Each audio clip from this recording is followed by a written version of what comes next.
Hello friends, so in this video we are discussing the past year paper of subject financial literacy.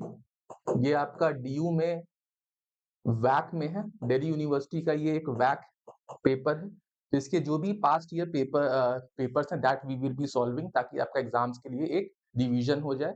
बहुत simple paper है, it is only of 30 marks.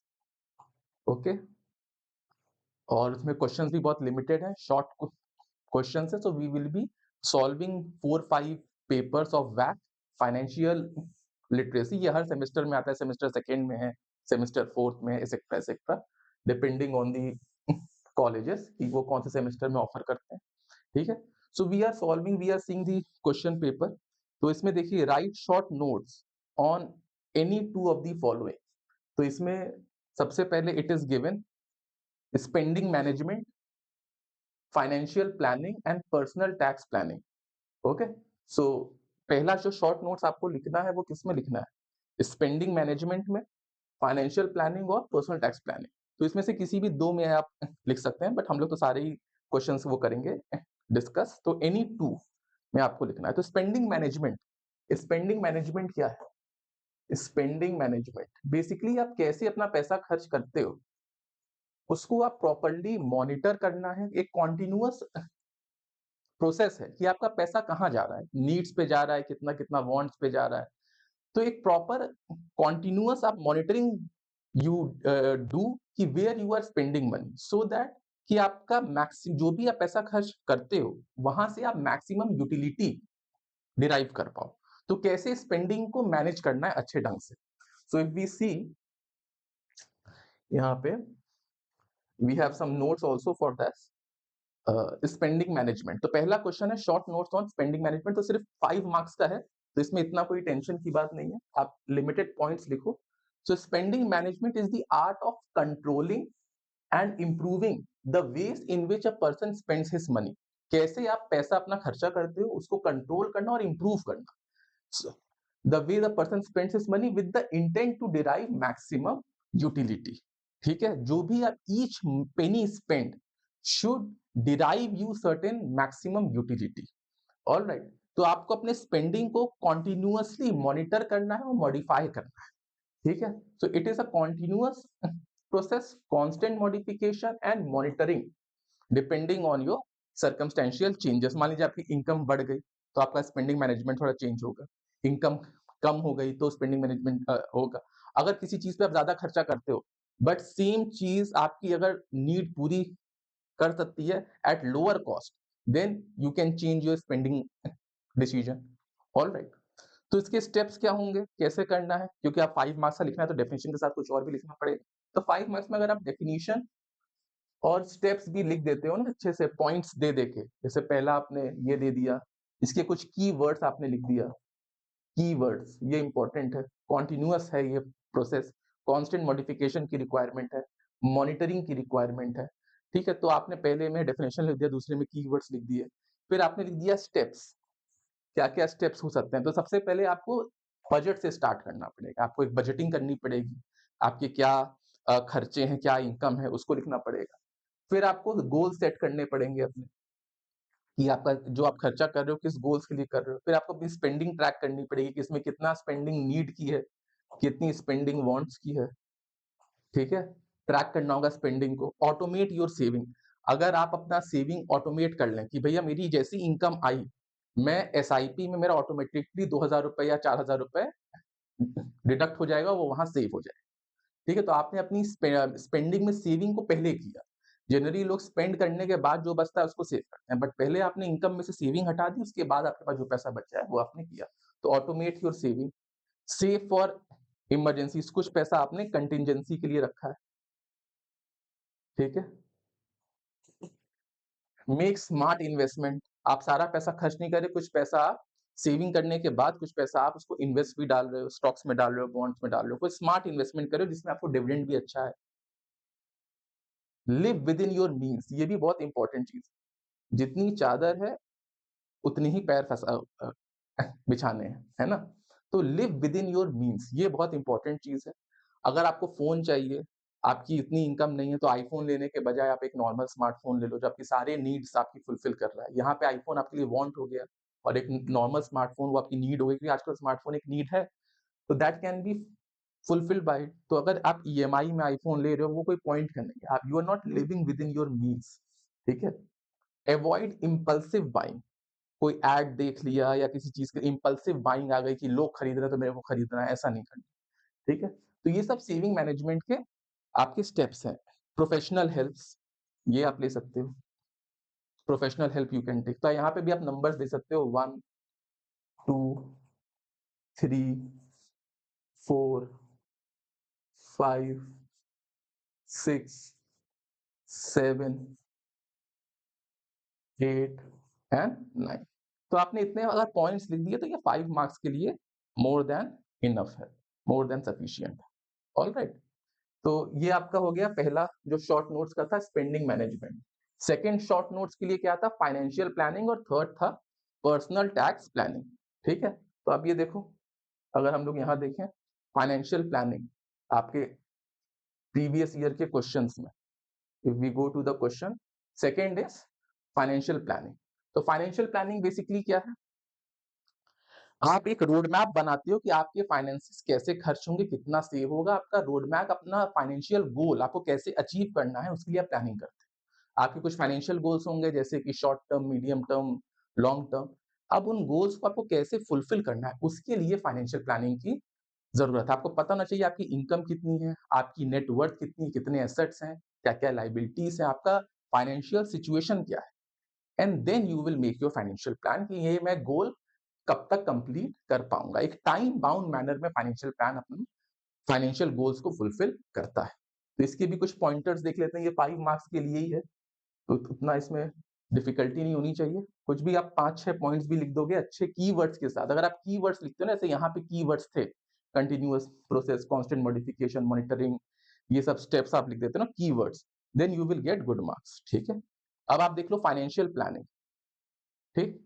अब financial planning क्या है, देखिए financial planning आप इसको simple language में देखो, इट इज सिस्टमेटिकली प्लान करना your finances, to systematically plan your finances in order to achieve your financial goals.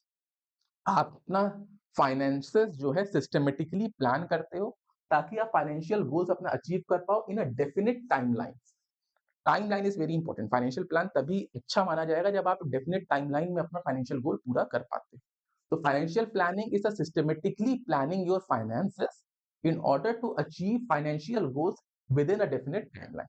Financial goal can be short term, medium term or long term.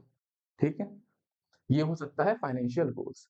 Now if you see financial planning क्या है, so financial planning is the process of managing your financial resources to achieve both short term and long term goals, often involves budgeting। तो इसके लिए आपको budgeting करनी पड़ेगी, saving and investing. तो financial planning क्या है, आप अपने फाइनेंशियल रिसोर्सेज को कैसे मैनेज करते हो अचीव बोथ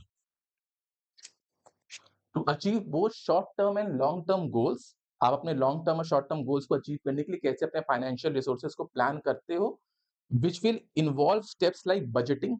बजटिंग से आप अपनी इनकम एक्सपेंस देखोगे, नीड और वांट में क्या खर्चा हो रहा है वो देखोगे, सेविंग कितना आप सेव कर पा रहे हो, budgeting, good budgeting will lead to good saving and good saving will lead to good investment. तो बजटिंग, सेविंग एंड इन्वेस्टिंग का स्टेप्स इन्वॉल्व होता है फाइनेंशियल प्लानिंग। तो अब इसका प्रोसेस क्या है, इतना अगर आप लिख दोगे इनफ है। ये एक पॉइंट लिख दिया, ये सेकंड पॉइंट लिख दिया, फिर इसका प्रोसेस लिख दिया। सबसे पहला तो आप अपना फाइनेंशियल गोल कर लो डिसाइड, क्या क्या आपके फाइनेंशियल गोल्स होंगे। आप अपना करंट फाइनेंशियल सिचुएशन को एसेस करो, assess your current financial situation. आपका कितना नेटवर्थ है, कहाँ कहाँ से आपकी इनकम आ रही है, क्या क्या सोर्सेस ऑफ इनकम है, क्या क्या एक्सपेंसेस हैं, ये सब। फिर अपना एक बजट क्रिएट करो, कहाँ कहाँ आप एक्सपेंसेस काट सकते हो, आप अपना जो भी रिसोर्सेस है उसको कहाँ आप एलोकेट करोगे, तो आपको एक बजट बनाना पड़ेगा। फिर डेवलप अ फाइनेंशियल प्लान, उस हिसाब से आप अपना फाइनेंशियल प्लान डेवलप करोगे। तो फाइनेंशियल प्लान डेवलप करने के सबसे पहला फाइनेंशियल गोल की रिक्वायरमेंट, अपनी फाइनेंशियल सिचुएशन को समझने और एसेस करने की रिक्वायरमेंट, और फिर बजट बनाने की इंपॉर्टेंट है। उससे आप एक फाइनेंशियल प्लान बनाओगे and then you have to implement it, implement the financial plan, और उसको आप कॉन्टिन्यूअस बेसिस पे मॉनिटर करो। अगर कोई सर्कमस्टेंसेस में चेंजेस आए हैं उस हिसाब से you have constantly monitor and review it. इससे बेनिफिट क्या होगा फाइनेंशियल प्लान? आपका सेविंग बढ़ेगा, आप एक बेटर स्टैंडर्ड ऑफ लिविंग जी पाओगे and you will be prepared और more confident for emergencies. Okay, तो ये आपका हो गया शॉर्ट नोट्स। ये देखिए 5 मार्क्स के लिए इतना कंटेंट मोर देन इनफ है। ये तो मैंने पॉइंटर्स में लिखा हूं, आप इसको जब एग्जाम में लिखोगे तो इतना कंटेंट इनफ रहेगा 5 मार्क्स के लिए। तो right short notes on any to था, स्पेंडिंग मैनेजमेंट हो गया, फाइनेंशियल प्लानिंग हो गया, now it is personal tax planning. ठीक है, अब पर्सनल टैक्स प्लानिंग क्या है? देखिए पर्सनल टैक्स प्लानिंग में इतना ही है कि आप लीगल वेज से कैसे अपनी टैक्स की लायबिलिटी यू कैन रिड्यूस। तो आपको पता होगा इनकम टैक्स में बहुत से वेज दिए हुए हैं, लीगल वेज, डिडक्शंस है, एग्जेम्पशंस हैं, तो उनका आप कैसे बेस्ट पॉसिबल फायदा उठा सकते हैं। अगर आप खुद पढ़ के कर लो टैक्स प्लानिंग तो अच्छा, otherwise you can also take some professional help कि कैसे आपकी टैक्स लायबिलिटी कैन रिड्यूस। तो देखिए tax planning can be defined as, अगर देखा जाए इसका डेफिनेशन क्या होगा, it can be defined as adoption of legalised ways of reducing tax liability in a given financial year. It aims to maximise all allowable deduction, जो भी income tax में allowable deduction है उनको कैसे मैक्सिमाइज किया जाए, एग्जेम्पशन को कैसे मैक्सिमाइज किया जाए, कैसे रिबेट्स को यूज किया जाए in order to maximize their tax payment। ठीक है, it is a crucial element of financial planning. Financial planning के लिए टैक्स प्लानिंग सबसे क्रूशियल एलिमेंट है, क्योंकि अगर आप अपने टैक्स में डिडक्शन या इन्वेस्टमेंट करके अपना टैक्स की लायबिलिटी कम करते हो तो उतना पार्ट आप बचा रहे, जो कि आपके फाइनेंशियल गोल को अचीव करने में हेल्प करेगा। एंड सेकेंडली आपका इन्वेस्टमेंट एबिलिटी भी बढ़ रहा है, क्योंकि you are taking deduction and exemption because you are investing somewhere. ठीक है, आपके इनकम टैक्स में 80C 80D ऐसे करके सेक्शंस हैं, 80 TTA। ठीक है, तो they are so many exemptions given. ठीक है, तो बेनिफिट क्या है, आपका टैक्स लायबिलिटी कम होगा, आपको अगर कोई चेंज इन टैक्स लॉस या बेटर प्रिपेयर्ड रहोगे, जैसे इस बार हर बार न्यू टैक्स रिजीम में रेट्स बदलते हैं, तो न्यू टैक्स रिजीम और ओल्ड टैक्स रिजीम आया था, गवर्नमेंट लाई थी, तो कौन सा रिजीम आपको लेना चाहिए, you will be better prepare. Deadline आप मिस नहीं करोगे, अगर आप टैक्स प्लानिंग करते हो, आप टाइमली पे करोगे तो आपका पेनल्टी या ड्यू जो भी बनता है वो कम रहेगा। Benefits of tax free returns, जो जो टैक्स फ्री रिटर्न्स हैं उसका बेनिफिट ले पाओगे, पैसा वहीं पे इन्वेस्ट करोगे। अवॉइडिंग एनी लिटिगेशन, कोई जीएसटी नोटिस या कोई स्टेप की नोटिस ना, आपका पूरा बिजनेस का टैक्स प्लान रहे। क्लेमिंग एक्सेस टैक्स रिटर्न, अगर आप टैक्स प्लानिंग प्रॉपर्ली करते हो तो कहीं कहीं बहुत बार आप एडवांस टैक्स में ज्यादा टैक्स पे कर देते हो, तो आप वो क्लेम कर पाओगे। बहुत बार अगर जो लोग टैक्स प्लानिंग नहीं करते उनका वो सब मिस हो जाता है, वो पैसा क्लेम भी नहीं करते। ठीक है, then claiming excess tax return. तो इससे देखिए आपका क्वेश्चन नंबर 3 ही क्वेश्चन आते हैं, तो 3 क्वेश्चन ही आपको करने हैं। तो क्वेश्चन नंबर 1 में ऐसी शॉर्ट नोट्स आता है, तो ये तो कंप्लीट हो गया, और बाकी 10 मार्क्स के 2 big questions will be there. ठीक है, तो this question number 1 now we have completed। Now we will be doing question number 2। So question number 2 is what do you mean by Ponzi schemes? Ponzi schemes का मतलब क्या है? What are the preventive actions to be taken in order to avoid falling into the trap of such scheme? तो देखिए Ponzi scheme जो है ये एक फाइनेंशियल फ्रॉड ही है, जिसमें आप करते क्या हो, आप पुराने इन्वेस्टर्स को रिटर्न देते हो ऑन द बेसिस ऑफ जो नए इन्वेस्टर्स है उनका, उनसे पैसा लेके आप पहले वालों को रिटर्न देते हो। आपने जो इन्वेस्टर से पैसा लिया, ठीक है, आप कोई उस पैसे को कहीं इन्वेस्ट नहीं कर रहे लीगल वे से, आप कर क्या रहे हो, उनको आप हाई रिटर्न्स का प्रॉमिस कर रहे हो, उनको हाई रिटर्न दे कैसे रहे हो, बाकी चेन में एक पिरामिड में नए इन्वेस्टर्स आते जा रहे हैं, उनसे जो पैसा आ रहा है उससे आप पहले वाले को पैसा रिटर्न कर रहे हो। तो ये तो ब्रेक होगा ना, आज नहीं तो कल तो ब्रेक हो गई। तो आप जब तक ये नए इन्वेस्टर्स मिल रहे हैं तब तक ये पॉन्जी स्कीम चल रही है। जैसे ही नए इन्वेस्टर्स मिलना बंद हो जाएंगे, ये स्कीम खत्म हो जाएगी और लोग पैसा लेके भाग जाएंगे। जो भी आखिरी में रहेगा पिरामिड में, उन सबके पैसे लेके वो, उनको पैसे नहीं मिलने वाले रिटर्न। ठीक है, तो ये है पॉन्जी स्कीम जो एक फाइनेंशियल फ्रॉड। तो इसके बारे में इन डेप्थ देख लेते हैं कि कैसे इसको लिखना है। ऑलराइट, पॉन्जी स्कीम, तो देखिए पॉन्जी स्कीम क्या है। So Ponzi scheme is a type of investment fraud. तो ये फाइनेंशियल इन्वेस्टमेंट फ्रॉड है, जिसमें आप हायर रिटर्न्स देके ना लोगों को ल्योर करते हो कि वो आके इन्वेस्टमेंट दें, और जब वो इन्वेस्टमेंट देते हो तो उनको आप कैसे रिटर्न देते हो, जो बाकी नए लोग आए उनसे पैसा लेके पहले वालों को देते हो। तो a Ponzi scheme is a type of investment fraud where returns are paid to earlier investors using the capital from newer investors rather than from profit earned by operation of a legitimate business. तो जो भी पहले के investors हैं, old investors हैं, उनको return कैसे मिल रहा है? जो नए इन्वेस्टर्स आए उनसे पैसा लेके। कोई भी वो पैसा लेके कोई जेन्युइन लेजिटिमेट बिजनेस में नहीं डाला जा रहा या इन्वेस्टमेंट ऑप्शंस में नहीं डाला जा रहा कि उससे रिटर्न आ रहा है, क्योंकि उतना रिटर्न आ ही नहीं सकता। लेट्स से अगर मैं आपको एक एग्जांपल दूं, पिरामिड का पहले मिस्टर ए हैं, उन्होंने एक पॉन्जी स्कीम में 50,000 दिया, ठीक है, और इस बंदे ने कहा कि मैं आपको 25% रिटर्न दूंगा, ठीक है। तो 25% रिटर्न मतलब कितना हो गया? लेट्स से इसको हम लोग 1 लाख कर देते हैं, इन्होंने 1 लाख दी, तो 1 लाख का मतलब 1 साल बाद इनको 25,000, 1,25,000 मिलना चाहिए, 25,000 का रिटर्न आना चाहिए। अब इसने क्या किया, इसी का सुन के मिस्टर बी आए, उन्होंने दिया 1.5 लाख। अब इसने 1,25,000 इसी 1.5 लाख से दे दिया, है ना? 25,000 और देने थे, इसने इसको रिटर्न दे दिया इस 1.5 लाख से, 25,000। अभी भी मान लो मिस्टर सी है, वो पॉन्जी स्कीम चला रहा है। मिस्टर सी के पास 1 लाख रुपए तो है ही है, अब उनको अगले साल मिस्टर ए को 25,000 रुपए तो एक्स्ट्रा देना है ना, 1,25,000 देना। तो इन्होंने क्या किया, इनका 1 लाख इनको रिटर्न किया और इससे 25,000 यहाँ दे दिया। तो ये लोगों को बता दी कि भाई 25% रिटर्न मिला है मेरे को। तो इससे क्या हुआ, सी, डी, ई भी आ गए। इन्होंने भी 50,000 ईच दे दिया कि रिटर्न आएगा। अब ए और बी का सुन के बी को भी रिटर्न इसी पैसे से दे दिया और फिर सी और डी का पैसा लेके वो भाग गए, है ना? मान लो अगर सी और डी को भी रिटर्न दे देता और फिर एफ, जी, एच, आई आता, तो इनको रिटर्न तो मिल गया, इन सबका पैसा डूब जाता, जो भी एकदम लेटेस्ट चेन में ऐड होता। ठीक है, क्योंकि आप नए वालों को पैसा लेके पुराने वालों को दे रहे हैं। तो देखो ये जो स्कीम है ये एक फाइनेंशियल फ्रॉड है। A Ponzi scheme is a type of investment fraud where returns are paid to earlier investors using the capital from the newer investors rather than from the profit earned by the operation of a legitimate business. It relies on continuous influx of new investment to continue paying returns and eventually collapses when the operator can no longer recruit new investors. जब ज्यादा नए investors नहीं आएंगे तो ये scheme टूट जाएगी। तो जो भी आखिरी में थे पिरामिड, उनको पैसा रिटर्न नहीं हो, पैसा लेके पॉन्जी स्कीम भाग जाएगा जो उसका ओनर है, ठीक है। तो देखिए इसमें क्या है ना, ये इट वाज स्टार्टेड बाय ये एक चार्ल्स पॉन्जी थे। He was a swindler, swindler मतलब जो पैसा यहाँ कमा करता है। तो चार्ल्स पॉन्जी ने पहली बार ऐसा कोई स्कीम निकाला था, ठीक है, पॉन्जी स्कीम नाम से, ठीक है। तो आप इसमें चार्ल्स पॉन्जी का भी नाम यू कैन एंटर। तो इसका पॉन्जी स्कीम का नेचर क्या होता है? जो भी स्कीम को high return, high and consistent return कर रही हो, प्रॉमिस विथ नो रिस्क। भाई हायर द रिटर्न होगा तो हायर द रिस्क भी होगा ना, यहाँ रिस्क नहीं रहता, high return and consistent return दे रहे। लैक ऑफ ट्रांसपेरेंट इन्फॉर्मेशन, बहुत ज्यादा आपको इन्फॉर्मेशन नहीं दे रही कि भाई आपका पैसा कहाँ इन्वेस्ट हो रहा है। Difficulty in withdrawing your money, अगर आप पैसा, आपको रिटर्न तो मिल रहा है बट आप अगर ना कैपिटल अमाउंट निकालना चाहो तो उसमें बहुत डिफिकल्टी है, ठीक है। द ऑपरेटर में not be registered with financial authorities, SEBI हो गया, उन सबसे ये रजिस्टर्ड नहीं होंगे, ठीक है। अब कैसे इससे बचा जा सकता है? तो सबसे पहले तो आप इनका लेजिटिमेसी चेक करो कि ये कोई भी फाइनेंशियल रेगुलेटर जैसे सेबी है इंडिया में उससे रजिस्टर्ड है कि नहीं। आप उसका रिव्यू देखो, रेगुलेटरी वार्निंग देखो online.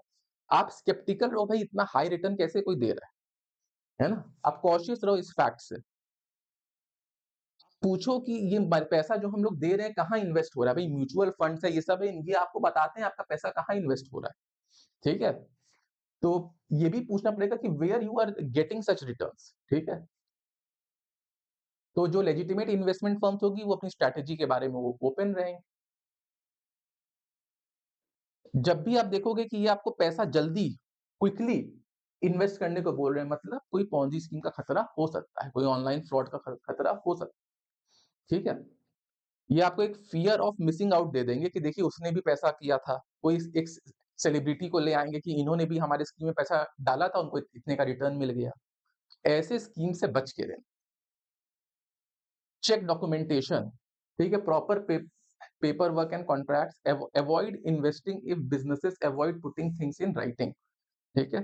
Consult a financial adviser, कोई इंडिपेंडेंट सर्टिफाइड फाइनेंशियल एडवाइजर से भी आप कंसल्ट ले सकते हो कि ये स्कीम सही है कि नहीं, ठीक है। बेसिकली अगर सीक्रेटिव इन्वेस्टमेंट स्ट्रेटेजी है पैसा फंड्स विथड्रॉ करने में प्रॉब्लम है या कोई क्लियर फिजिकल बिजनेस प्रेजेंस नहीं है, तो ये बहुत बड़े रेड फ्लैग्स हैं, ये एक पॉन्जी स्कीम हो सकता है।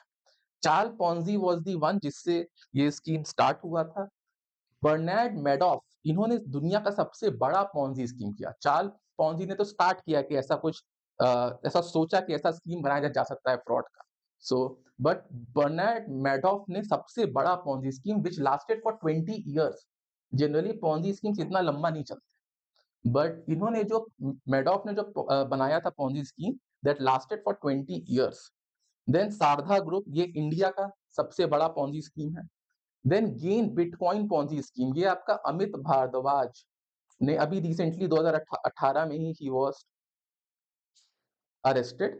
तो बिटकॉइन में पॉन्जी स्कीम का इन्होंने किया था। इन्होंने कहा था कि आप बिटकॉइन में इन्वेस्ट करो। उस समय इंडिया में बिटकॉइन बहुत ही ज्यादा पॉपुलर हो चुका था 2016, 17, 18 में, और हम आपको रिटर्न्स देंगे बहुत हाई बिटकॉइंस में ही। तो स्टार्टिंग में तो ये पैसा लेते थे और जगह-जगह इन्वेस्ट करते थे, बिटकॉइंस में नहीं इन्वेस्ट करते थे जैसा वो बता रहे थे। लेकिन वो रिटर्न कमा के कुछ लोगों को देते गए। बाद में इन्होंने क्या किया, जो बाकी नए लोग आ रहे हैं बिटकॉइन के नाम पे, उन्हीं का पैसा पहले वालों को दे रहे थे। ठीक है? इनका दिक्कत कब हुआ, जब आरबीआई ने सर्कुलर निकाला और बिटकॉइंस की ट्रेडिंग इंडिया में बैन कर दी, तब इनके लिए प्रॉब्लम हुआ। तब कुछ-कुछ इन्वेस्टर्स को शक होने लग गया और ऐसे भी अब फाइनेंशियल लिटरेसी बढ़ रही है, तो इन्वेस्टर्स को शक हो गया, उन्होंने एफआईआर करना स्टार्ट किया and then I think he died also in 2022। तो इसमें बहुत से लोगों का पैसा, क्योंकि बिटकॉइन के सब सीक्रेट्स इनको ही पता थे, उसका कोडिंग ये सब, तो बहुत से पैसे रिकवर भी नहीं हो पाए। ठीक है? बहुत बड़ा 1 ट्रिलियन तक का बिटकॉइन में इनका हो चुका था इन्वेस्टमेंट। ठीक है? सो गेन बिटकॉइन पॉन्जी स्कीम, तो इतना अगर आप लिख दोगे it will be more than enough for 10 mark का। ठीक है? अब लास्ट क्वेश्चन आपका हमेशा ओल्ड टैक्स रिजीम और न्यू टैक्स रिजीम पे आता है।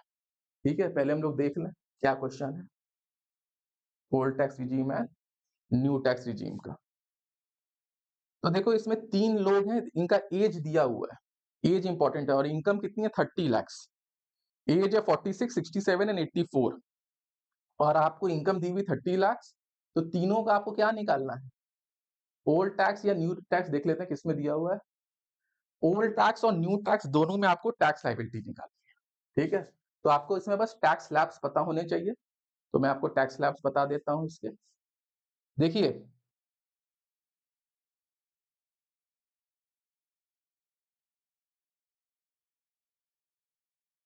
हम लोग यहाँ आते हैं। ये आपका है ओल्ड टैक्स रिजीम। अब ओल्ड टैक्स रिजीम में ना एज वाइज फर्क पड़ता है। ठीक है? Old tax regime and new tax regime, old tax regime and new tax regime. तो देखिए ओल्ड टैक्स रिजीम में बिलो 60 इयर्स के लिए टैक्स रेट्स अलग हैं, 60 टू 80 के लिए टैक्स रेट अलग है और 80 प्लस के लिए टैक्स रेट अलग। बट न्यू टैक्स रिजीम ऐसा कुछ नहीं, सबके लिए सेम टैक्स रेट है। ठीक है? तो ये आपका स्लैब्स हो गए किसके, न्यू टैक्स रिजीम के। ठीक है? और ये स्लैब हो गए old tax regime but below 60 years, 60 years के बिलो का है। 60 एंड 80 के बीच में ये है और 80 प्लस में ये टैक्स स्लैब्स है। ठीक है? ओल्ड टैक्स रिजीम के। तो क्वेश्चन में क्या था, इनकम कितनी थी, 30 लाख। ठीक है? और 3 लोग हैं, उनमें से एक की एज है 47 जो कि 60 से कम है, एक की एज 60 प्लस है और एक की एज 80 प्लस है। ठीक है? तो न्यू टैक्स में तो सबका सेम आएगा tax liability, but old tax में अलग-अलग आएगा। तो हम लोग अगर 30 लाख है, तो पहले तो हम लोग न्यू टैक्स रिजीम कर लेते हैं कैलकुलेट। न्यू टैक्स में क्योंकि सबका सेम है, तो न्यू टैक्स में यही टैक्स स्लैब्स फॉलो होंगे। पहले 3 लाख पे there will be no tax. तो इसमें आपको 30 लाख ऐसा नहीं है कि मोर देन 15 है तो 30% डायरेक्ट लगा दिया, ऐसा नहीं है। प्रोग्रेसिव वे में चलता है, मार्जिनल वे में चलता है। तो 30 लाख में फर्स्ट 3 लाख में कोई टैक्स नहीं लगेगा। तो फर्स्ट 3 लाख पे जीरो टैक्स। ठीक है? 0 से 3 लाख पे कितना, जीरो टैक्स। फिर 3 टू 7 लाख में कितना डिफरेंस है, 4 लाख का ना। तो 4 लाख पे 5% टैक्स लगना है। तो 4 लाख का 5% कितना हुआ, 20,000। 4 लाख का 5%, ऑलराइट, 20,000। फिर 7 लाख टू 10 लाख का 10% है, तो 7 टू 10 में 3 लाख, तो 30,000 हो जाएगा। 10 to 12 में 15 लाख, 10 लाख टू 12 लाख में 2 लाख है। अब 2 लाख का 15% कितना हुआ? 30,000, है ना?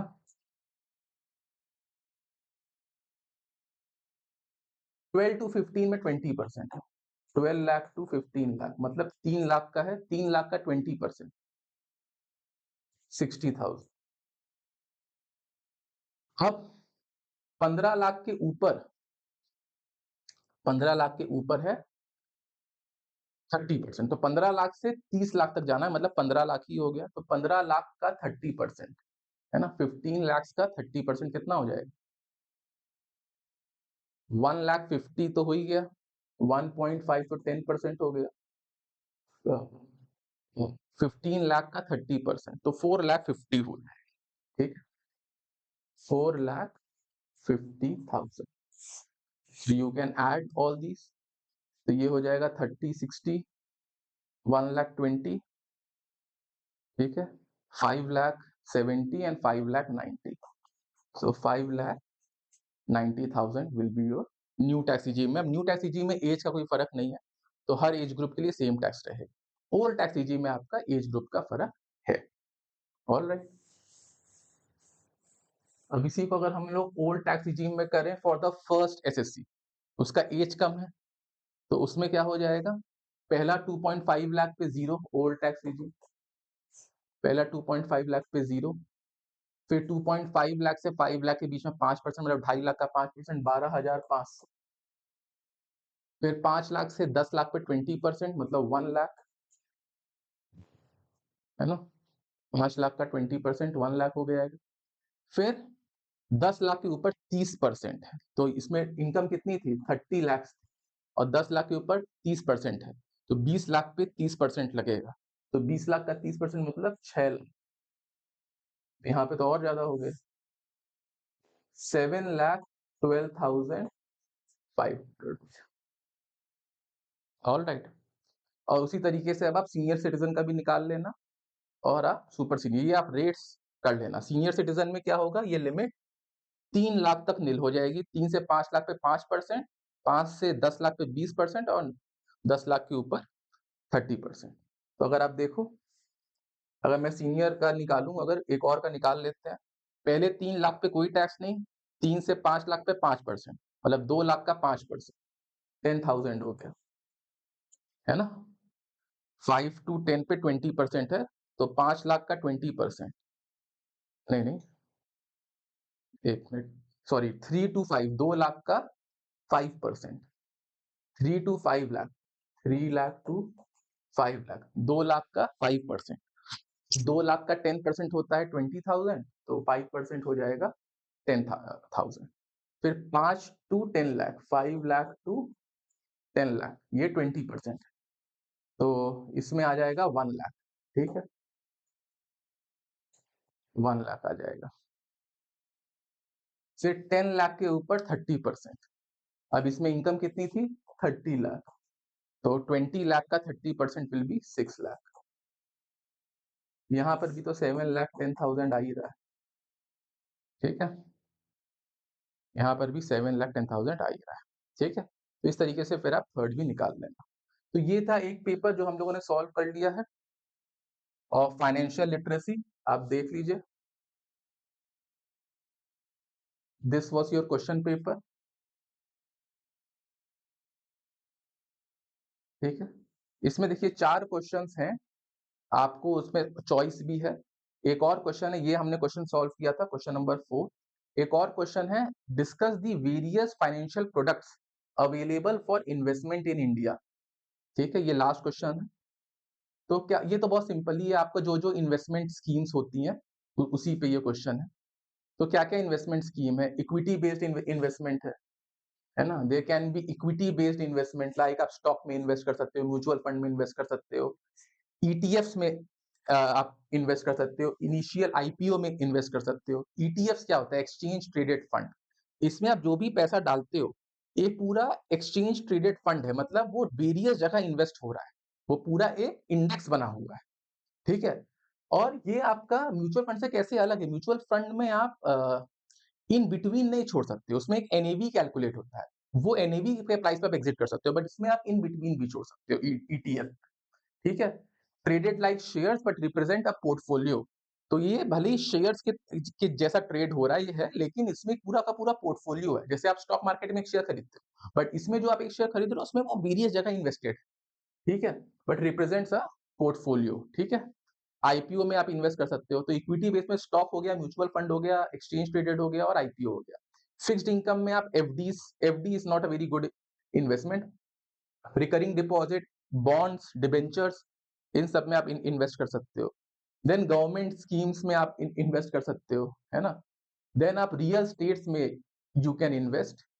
रियल स्टेट में आप commercial agriculture properties, long term capital appreciation के लिए आप कर सकते हो invest, right. Residential property, commercial agriculture के लिए, रेंटल इनकम के लिए। फिर आप कमोडिटी में इन्वेस्ट कर सकते हो, गोल्ड हो गया, सिल्वर हो गया, ठीक है। ऑल्टरनेटिव इन्वेस्टमेंट्स होते हैं, रियट्स, ठीक है, ऑल्टरनेट इन्वेस्टमेंट फंड्स में इन्वेस्ट कर सकते हो। क्रिप्टो करेंसी भी है इन्वेस्टमेंट के लिए। यूनिट लिंक इंश्योरेंस प्लान्स में इन्वेस्ट कर सकते हो। टैक्स सेविंग इंस्ट्रूमेंट जो 80C में है, जैसे पीपीएफ हो गया, इक्विटी लिंक सेविंग स्कीम्स हो गया, ठीक है, टैक्स सेविंग एफडीज हो गया, इन सब में भी यू कैन इन्वेस्ट। तो ये आपके वेरियस फाइनेंशियल प्रोडक्ट्स है जिसमें आप इन्वेस्ट कर सकते हो। सो विद दिस आपका ये जो पेपर था 2024 का पेपर था of financial literacy of semester 4। खैर ये वेरियस सेमेस्टर्स में है, हाँ, सबका सिलेबस सेम ही है, चाहे वो सेमेस्टर 4 हो, चाहे वो सेमेस्टर 2 हो, मोर और लेस सबका सिलेबस इज सेम। ऑलराइट, ये वैक का पेपर है फाइनेंशियल लिटरेसी और ये 2024 में आया था। सो विद दिस हमने 1 साल का पेपर किया है। We will be solving few more financial literacy का क्वेश्चन पेपर। तो जब आपका एग्जाम आएगा, अगर आप यही वीडियोस देख लो और पास्ट ईयर के पेपर्स कर लो और उसी को पढ़ लो, you will be able to clear the exam. ये इतना कोई डिफिकल्ट नहीं, मैक्सिमम मार्क्स आपके टीचर्स ने लगा ही दिए होंगे। तो इसमें बस 30 मार्क्स का आपको थियोरी का पेपर देना है। So thank you all.